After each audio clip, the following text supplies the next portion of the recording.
What the hell was Carl Brenner doing in this line? Carl shifted his weight and caught himself checking the side door, the one near the folded bleachers. Old reflex, VIP access. There had always been another entrance for men like him. Not anymore. When the Aegis Vanguard footage hit the networks, Carl had watched maybe 8 seconds before checking mortgage rates. Space tragedy. Astronauts. Fire in the void. Terrible, sure. But terrible in the abstract way things were terrible when they happened far enough above your tax bracket. Then came the funny lights in the sky, shaky videos, talking heads on prime time, whistleblowers from black budget programs dropping words like non-human biosignature said with just enough hesitation to ruin dinner conversations everywhere.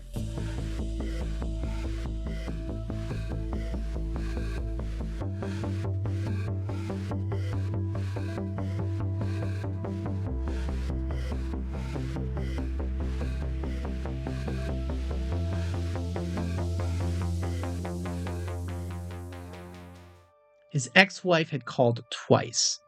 Carl let both go to voicemail. Joyce had always been like that. Rabbit holes, suspicious links, articles with too many capital letters. She'd once spent a full brunch explaining that billionaires were building bunkers because they knew something. Carl told her billionaires build bunkers for the same reason they bought yachts, because they could. Their son Evan had texted him one night. "Dad, do you think this is real?"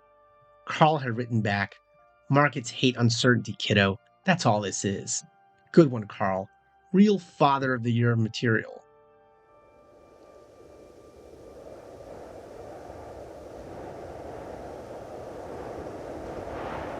The first day of the blackout was confusion.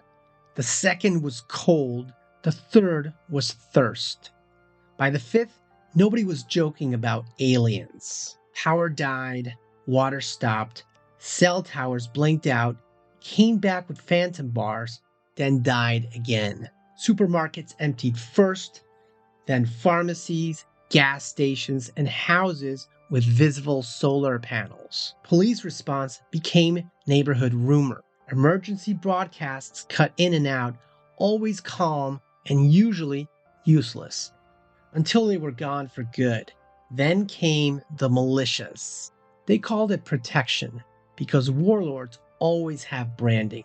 Survivors tried to build a new economy out of barter, ration swaps, handwritten ledgers, and favors they hoped someone would honor. But the body count kept climbing while everyone argued over what anything was worth. Eventually, the answer got simple. Guns, ammo, fuel, generators, food, and meds. Legal, illegal, like it mattered anymore. By day 9, the line outside a grocery distribution point in Mesa stopped being a line and became a stampede. A local militia stepped in to restore order, and so did the rival one. First came the shouting, then the ARs went full auto. Joyce and Evan were caught in the middle, along with 36 others who'd only come looking for food. Since the big blackout, food line shootings had claimed more than 50,000 lives across North America. Nobody called them riots anymore. Massacre was more accurate. Evan had asthma, the kind that got worse when panic settled in his chest, and nobody around him knew how to make the world feel safe. Joyce used to say the boy carried stress in his lungs. Carl had written it off as conspiracy mom wisdom from a woman who bought organic turmeric, distrusted anything with a federal logo, and read too much about airplanes spraying poison into the sky. On day 12, Carl found out from a neighbor who couldn't look him in the eye. The man handed him Evan's inhaler, found still clenched in the boy's hand. Carl put it in his pocket. Wasn't sure why, just didn't throw it away. As for Madison, she lasted until the bottled water did. Former assistant, then girlfriend, then almost fiancé, if you asked Madison. She cried when she left, which was considerate. Took his last 2 protein bars too. Everybody turned practical at the end of the world. The line moved, barely. Carl stepped forward. His stomach growled loud enough to startle the old lady with the hearing aid in front of him. Above the ration lines, another Chrono-esque screen pulsed to life. Food security is community security.